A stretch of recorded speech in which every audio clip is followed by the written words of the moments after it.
사고라는 이름의 거짓말, 데버러 홀러먼의 마지막 밤. 2002년 3월 22일, 미네소타의 밤 공기는 아직 겨울의 흔적을 지우지 못한 채 뼛속까지 스며드는 한기를 품고 있었다. 미네소타 고속도로 순찰대의 베테랑 경관 토니 스나이더는 지루하고 긴 야간 근무를 마치고 동료들과 함께 경찰서로 복귀하던 중이었다. 피로에 잠긴 눈을 깜빡이며 빨리 집에 돌아가 쉬고 싶다는 생각에 잠겨 있을 때 무전기에서 날카로운 호출음이 울려 퍼졌다. 아이센티 카운티를 지나는 고속도로 구간에서 심각한 교통사고가 발생했다는 긴급한 목소리였다. 사이렌 소리가 어둠을 가르며 현장으로 질주하는 동안 토니의 머릿속은 수백 건의 사고 현장에서 보았던 참혹한 광경들로 채워졌다. 또 하나의 비극, 또 하나의 불운한 가족. 그는 무거운 마음으로 운전대를 잡았다. 현장에 도착하자 찌그러진 금속과 깨진 유리가 뒤섞인 전형적인 사고의 잔해가 눈에 들어왔다. 두 대의 차량이 얽혀 있었다. 지프 체로키 한 대가 갓길에 주차된 현대 세단의 후미를 들이받은 형태였다. 현대 차량은 텅 비어 있었고 꽤 오랫동안 그 자리에 버려져 있었던 것처럼 보였다. 지프의 우측 전면이 현대의 좌측 후면을 강타하면서 지프는 통제력을 잃고 멈춰서 있었다. 운전자 스티브 홀러먼은 가벼운 부상만 입은 채 차 밖으로 나와 망연자실한 표정으로 서 있었다. 하지만 그의 아내 데버러 홀러먼은 현장에서 즉사했다. 구급대원들이 그녀의 몸을 흰 천으로 덮는 모습은 그날 밤의 차가운 공기만큼이나 싫었다. 스티브의 혈액에서는 알코올이나 약물 성분이 검출되지 않았다. 그는 순전히 비극적인 사고의 피해자처럼 보였다. 스티브는 떨리는 목소리로 경찰에게 진술했다. 아내와 함께 저녁 식사 후 쇼핑을 하고 집으로 돌아가던 길이었다고 했다. 같은 방향 갓길에 주차된 차를 미처 발견하지 못했다고 그는 흐느끼며 말했다. 현대차의 후미등을 보긴 했습니다. 하지만 시속 100km에 가까운 속도로 달리고 있어서 피하거나 제동을 걸 시간이 없었습니다. 그의 말에는 당혹감과 슬픔이 뒤섞여 있었다. 사고를 목격한 다른 운전자들의 증언은 스티브의 주장을 뒷받침하는 듯했다. 그들은 스티브가 사고 직후 필사적으로 아내를 차에서 끌어내 품에 안고 도움을 청했다고 말했다. 그의 절박한 모습은 아내를 잃은 남편의 비통함 그 자체였다. 안전벨트를 매고 있던 스티브와 달리 데버러는 안전벨트를 매지 않은 상태였다. 이것이 그녀에게 치명적인 부상을 안긴 직접적인 원인으로 보였다. 초기 부검 결과 또한 이 비극적인 서사를 완성하는 마지막 조각처럼 보였다. 검시관은 데버러의 두개골에서 여러 개의 골절과 심각한 뇌 손상을 발견했다. 전형적인 고속주행 중 교통사고로 인한 둘력 외상, 모든 것이 명확해 보였다. 법의학적 소견, 목격자 진술, 운전자의 증언까지 모든 것이 하나의 결론, 즉 불의의 사고사를 가리키고 있었다. 사건 파일은 그렇게 닫힐 준비를 하고 있었다. 하지만 그날 밤 토니 스나이더의 마음속에는 설명할 수 없는 위화감이 싹트고 있었다. 수백 건의 사고 현장을 처리하며 단련된 그의 직감은 눈앞에 펼쳐진 장면 어딘가가 잘못되었다고 경고하고 있었다. 그는 찌그러진 지프 차량 내부를 손전등으로 비추며 고개를 갸웃거렸다. 뭔가 이상해. 토니는 나지막이 을지르었다. 데버러의 죽음을 유발할 만큼 심각한 사고라고 하기엔 차량의 파손 정도가 너무나 경미했다. 앞범퍼가 찌그러지고 헤드라이트가 깨졌을 뿐 운전석과 조수석 공간은 거의 온전한 형태를 유지하고 있었다. 심지어 차는 아직 운행이 가능할 정도였다. 그런데도 차 안은 온통 피로 흥건했다. 토니가 지금까지 봐왔던 그 어떤 사고 현장보다도 훨씬 더 많은 양의 피였다. 앞 유리, 대시보드, 좌석은 물론이고 심지어 천장까지 핏자국이 튀어 있었다. 마치 보이지 않는 거대한 손이 차 안에서 피가 든 영동이를 휘저은 듯한 모습이었다. 차량의 물리적 손상과 내부의 혈흔 양 사이에 존재하는 거대한 불균형, 그것이 토니의 머릿속을 떠나지 않았다. 다음 날 아침, 토니는 사고 차량 보관소를 향했다. 밤의 어둠 속에서 놓쳤을지 모를 단서들을 찾기 위해서였다. 밝은 햇빛 아래 드러난 지프의 매부는 그의 의심을 확신으로 바꾸어 놓았다. 피는 단순히 한 곳에 고여 있는 것이 아니었다. 뒷좌석과 천장까지 광범위하게 흩뿌려져 있었다. 어째서 이 정도 손상에 이렇게 많은 피가 튈 수 있지? 이 질문이 그의 뇌리에서 메아리 쳤다. 차량의 구조적 손상이 거의 없다는 것은 외부의 충격이 승객에게 전달되는 에너지 또한 제한적이었음을 의미했다. 그렇다면 이 끔찍한 양의 혈흔은 도대체 어디서 온 것인가? 이건 평범한 교통사고 사망 사건이 아니야. 그 순간 토니는 깨달았다. 그는 동료들에게 자신의 의구심을 털어놓았다. 놀랍게도 그의 이야기를 들은 동료들 모두가 고개를 끄덕였다. 그들 역시 현장에서 비슷한 위화감을 느꼈지만 명확한 근거가 없어 입 밖으로 꺼내지 못했을 뿐이었다. 토니의 직감은 혼자만의 것이 아니었다. 그렇게 비공식적인 수사팀이 꾸려졌다. 그들은 함께 지프 차량을 다시 한번 꼼꼼히 살폈고 모두가 같은 결론에 도달했다. 이 피해 양은 사고의 규모와 전혀 어울리지 않는다. 토니는 즉시 검시관 사무실에 전화를 걸어 데버러의 죽음에 대한 의문점을 제기했다. 하지만 돌아온 답변은 냉담했다.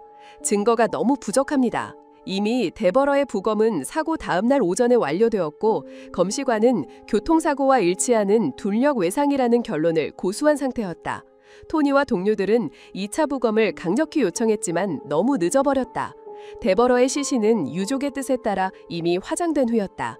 수사의 가장 중요한 증거가 한 줌의 재로 변해버린 순간이었다. 공식적인 수사라에는 꽉 막혀버렸다. 검시관들은 토니에게 데버러가 사고로 사망한 것이 맞다고 설득하려 했다. 하지만 그는 포기하지 않았다. 오히려 그의 집념은 더욱 불타올랐다. 파면 팔수록 그와 그의 동료들은 이 사건이 단순한 사고가 아니라 교묘하게 계획된 살인사건이라는 확신을 굳혀갔다. 수사팀은 피해자 부부의 주변을 탐문하기 시작했다. 스티브와 데버러 홀러먼은 14년차 부부였다. 지인들의 눈에 그들은 완벽한 한 쌍으로 비쳤다. 금술 좋은 부부, 다정한 이웃. 그러나 몇몇 증언에서 미세한 균열이 감지되었다. 사고 당일 밤 병원에서 아내의 사망 소식을 전해 들었을 때 스티브가 전혀 슬퍼하는 기색을 보이지 않았다는 간호사의 증언이 나온 것이다. 충격으로 인한 반응일 수도 있었지만 토니의 의심 목록에 또 하나의 항목이 추가되었다. 결정적인 의심은 전혀 예상치 못한 곳에서 불거졌다. 토니가 사고 차량의 사진을 찍기 위해 보관소를 다시 찾았을 때 관리소 직원이 흥미로운 이야기를 들려주었다. 스티브 홀러먼이 사고 이후 몇 번이나 전화를 걸어 자신의 차를 되찾게 해달라고 끈질기게 요구했다는 것이다. 이것은 상식적으로 이해하기 힘든 행동이었다. 아내가 불과 이틀 전에 그 차 안에서 비극적으로 죽었다.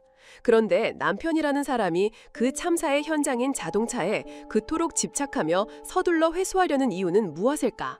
마치 그 안에 무언가 감춰야 할 비밀이라도 있는 사람처럼. 수사팀은 스티브의 최초 진술로 돌아갔다. 그는 사고 직전 아내와 함께 케임브리지에 있는 여러 상점에서 쇼핑을 하고 집으로 돌아가던 중이었다고 말했다. 수사관들은 그날 밤의 행적을 재구성하기 위해 부부의 신용카드 영수증과 상점의 CCTV 영상을 확인하기 시작했다. 그리고 마침내 스티브의 완벽한 알리바이에 첫 번째 균열을 낼 증거를 찾아냈다. 영수증에 따르면 부부는 마지막 상점을 나온 시각은 저녁 7시 25분경이었다. 그런데 토미가 사고 신고를 접수한 시각은 밤 10시경이었다. 마지막 쇼핑 장소인 케임브리지에서 그들의 집이 있는 프린스턴까지는 차로 고작 20분 거리였다. 그렇다면 약 2시간 30분이라는 엄청난 시간 공백이 발생한다. 그들은 쇼핑을 마치고 바로 집으로 향한 것이 아니었다. 더구나 사고가 난 지프 차량 안에서는 그들이 쇼핑했다는 물건들이 전혀 발견되지 않았다. 그 2시간 30분 동안 그들은 어디서 무엇을 하고 있었을까? 그리고 쇼핑한 물건들은 어디로 사라졌을까? 스티브의 이야기는 거짓이었다. 수사관들의 의심이 눈덩이처럼 불어나던 그때 결정적인 제보 전화 한 통이 경찰서로 걸려왔다. 익명의 제보자는 스티브 홀러넌이 자신이 일하는 병원의 동료와 불륜 관계에 있다고 폭로했다. 비밀의 문이 활짝 열리는 순간이었다. 경찰은 즉시 스티브의 내연녀에 찾아갔다. 그녀는 순순히 모든 것을 인정했다. 스티브와 1년 넘게 부적절한 관계를 이뤄왔으며 심지어 사고 당일 오후에도 스티브 부부 소유의 호숫가 별장에서 그와 밀회를 가졌다고 자백했다. 호숫가 별장, 그곳은 케임브리지와 프린스턴 사이에 위치해 있었고 사고 현장과는 불과 2.4km 떨어진 곳이었다. 모든 조각들이 하나의 그림을 향해 맞춰지기 시작했다. 경찰은 스티브 부부가 사라진 2시간 30분 동안 바로 그 별장에 들렀을 것이라고 확신했다. 즉시 법원으로부터 압수수색 영장을 발부받아 별장으로 향했다. 별장 내부는 내연녀의 진술이 사실임을 증명하고 있었다. 누군가 막 사용한 듯 흐트러진 침대가 있었고, 결정적으로 부엌 식탁 위에서 스티브와 데버러가 그날 저녁 슈퍼마켓에서 구입했던 식료품 몇 가지가 발견되었다. 그들이 쇼핑 후 이곳에 들렀다는 명백한 증거였다. 사라진 쇼핑 물품의 미스터리가 풀리는 순간이었다. 이제 수사팀의 초점은 다시 사고 현장 자체로 돌아왔다. 그들은 교통사고 재현 전문가팀에 운류했다. 전문가들은 지프에 부딪힌 현대 차량이 밀려나간 거리를 기반으로 충돌 직전 지프의 속도를 역산할 수 있다고 설명했다. 두 차량의 무게, 도로와 타이어의 마찰 계수, 충돌 각도 등 수많은 변수를 계산한 결과 충격적인 결론이 도출되었다. 충돌 직전 지프의 속도는 시속 61에서 68km 사이, 스티브가 주장했던 시속 100km에 한참 못 미치는 속도였다.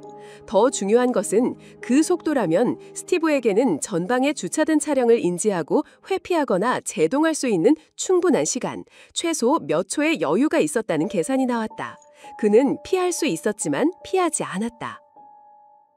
이제 이것은 더 이상 교통사고가 아니었다. 명백한 살인사건이었다.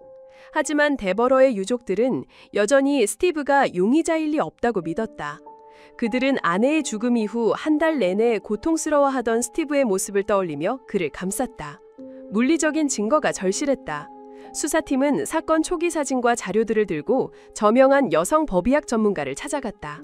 사진을 꼼꼼히 살펴보던 전문가는 단호하게 말했다. 데버러 홀러먼의 부상 정도를 고려할 때 현장에서 발견된 것만큼 많은 출혈이 발생하는 것은 불가능합니다. 가설을 더욱 공고히 하기 위해 전문가는 직접 행동에 나섰다. 그녀는 데버러와 체격이 비슷했고 보호복을 입은 채 사고가 난 바로 그 지프 차량의 조수석에 앉았다. 그리고 그 순간 모두가 숨을 죽였다. 조수석 앞유리창에는 거대한 핏자국이 번져 있었는데 그 형태가 데버러가 사고 당시 입고 있던 스웨터 소매의 직물 패턴과 정확히 일치했다. 전문가는 설명했다. 이 정도로 선명한 직물 패턴이 남으려면 스웨터 소매가 피로 흠뻑 젖은 상태에서 유리에 강하게 문질러져야만 한다고. 즉, 충돌이 일어나기 전에 이미 데버러는 심각한 출혈을 하고 있었다는 명백한 증거였다. 차량 내부를 더욱 정밀하게 감식하자 끔찍한 진실의 조각들이 하나둘씩 모습을 드러냈다. 운전석 위치를 조절하는 데 사용되는 레버에서 혈흔이 발견되었다. 더욱 의심스러운 것은 데버러의 피가 스티브의 운전대와 좌석 위치 조절 장치에서도 발견된 점이다. 운전석은 운전대에서 가장 먼 뒤쪽으로 끝까지 밀려나 있었다. 마치 운전자가 몸을 뒤로 젖혀 조수석에 누군가를 공격하기라도 한 것처럼. 데버러가 앉아있던 조수석 창문에는 미세한 균열과 함께 위에서 아래로 흐른 핏자국이 있었다. 이것은 충돌로 인해 유리가 깨지면서 피가 묻은 것이 아니라 피가 먼저 유리에 묻어있는 상태에서 충격이 가해졌을 가능성을 시사했다. 심지어 그 창문에서는 스티브의 신발 자국까지 발견되었다. 그는 사고를 더 심각하게 위장하기 위해 발로 창문을 깨려 했던 것으로 보였다. 마침내 수사팀은 잔혹한 범행에 사용된 흉기를 찾아냈다. 그것은 바로 조수석 문에 달린 사이드미러 각도 조절용 손잡이였다. 플라스틱으로 된 작은 손잡이 주변은 데버러의 피와 길고 갈색인 그녀의 머리카락 여러 가닥으로 뒤엉켜 있었다. 경찰은 분노한 스티브가 이 손잡이에 데버러의 머리를 수차례 반복적으로 내리쳐 두피에 열상을 입히고 두개골을 골절시켰다고 추정했다. 차 안을 가득 채웠던 엄청난 양의 피는 바로 이 잔혹한 폭행의 결과물이었다. 모든 증거는 하나의 결론을 가리켰다. 스티브 홀러먼은 비통에 잠긴 남편이 아니라 아내를 살해하고 이를 교통사고로 위장하려 한 냉혈한 살인범이었다. 이 새로운 발견들은 검시관 사무실이 데버러의 사망진단서를 사고사에서 사인 불명으로 긴급히 변경하기에 충분했다. 그리고 스티브 홀러먼은 즉시 체포되었다. 취조실에서 스티브는 처음에는 횡설수설하며 혐의를 부인했지만 쏟아지는 증거 앞에 결국 무너져 내렸다. 그는 이야기의 일부를 자백했다. 그날 밤 아내와 말다툼을 벌였고 격분한 나머지 아내의 머리채를 잡고 차체에 머리를 부딪히게 했다고 인정했다. 체포 9일 후 스티브는 더 자세한 내용을 털어놓았다. 그는 사이드미러 조절 손잡이에 데버러의 머리를 내리쳤다고 시인했다. 하지만 그는 여전히 아내를 죽일 의도는 없었다고 완강히 부인했다. 그의 주장은 이랬다. 폭행 후 차에서 내리려는 데버러를 다시 차에 태우고 병원으로 데려가려 했다는 것이다. 그 과정에서 데버러가 발을 헛디뎌 차 바깥쪽에 머리를 부딪혔고 도움을 청하기 위해 운전하던 중 우연히 사고가 났다는 변명이었다. 하지만 검찰이 재구성한 사건의 전말은 그의 변명과는 전혀 달랐다. 검찰은 스티브와 데버러가 쇼핑 후 호숫가 별장에 들렀고 그곳에서 데버러가 남편의 불륜 사실을 알게 되었을 것이라고 주장했다. 차 안에서 시작된 격렬한 말다툼은 스티브의 폭력으로 이어졌다. 그는 이성을 잃고 사이드미러 조절 손잡이에 아내의 머리를 수차례 내리쳐 사실상 살해했다. 그리고 자신의 범죄를 은폐하기 위해 집으로 돌아가는 길에 교통사고를 위장하기로 결심했다. 그는 주차된 차를 향해 돌진하기 직전 자신의 안전벨트는 단단히 매고 이미 의식을 잃었거나 사망한 아내의 안전벨트는 풀어버렸다. 충돌의 순간 피로 흠뻑 젖은 데버러의 팔이 앞 유리에 부딪히며 스웨터 자국을 남겼다. 스티브는 사고를 더 심각하게 보이게 하려고 달로 조수석 창문을 깨려 했지만 다른 차량이 멈춰서는 바람에 계획을 중단해야 했다. 법정에서 스티브는 끝까지 무죄를 주장했다. 그는 단지 분노에 휩싸여 아내를 폭행했을 뿐이며 그녀를 병원으로 데려가던 중 비극적인 사고가 발생했을 뿐이라고 항변했다. 치열한 법정 공방이 여러 차례 이어졌다. 결국 배심원단은 그에게 2급 의도적 살인죄가 아닌 그보다 한 단계 낮은 2급 비의도적 살인 혐의를 적용하여 유죄를 판결했다. 그는 17.5년의 징역형을 선고받았다. 그리고 2014년 11년간의 수감 생활을 마친 스티브 홀라버는 가석방으로 풀려났다. 그는 프린스턴으로 돌아갔다. 아내 데버러가 끔찍한 죽음을 맞이하던 그날, 그가 불륜을 저질렀던 바로 그 여자와 함께 새로운 삶을 시작하기 위해서였다. 차가운 미네소타의 밤, 한 여인의 비극으로 끝난 그날의 진실은 그렇게 법의 심판대 위에서 불완전한 마침표를 찍었다. 사고라는 이름의 거짓말 뒤에 숨겨졌던 추악한 배신과 폭력의 대가는 누군가에게는 너무나 가벼웠다.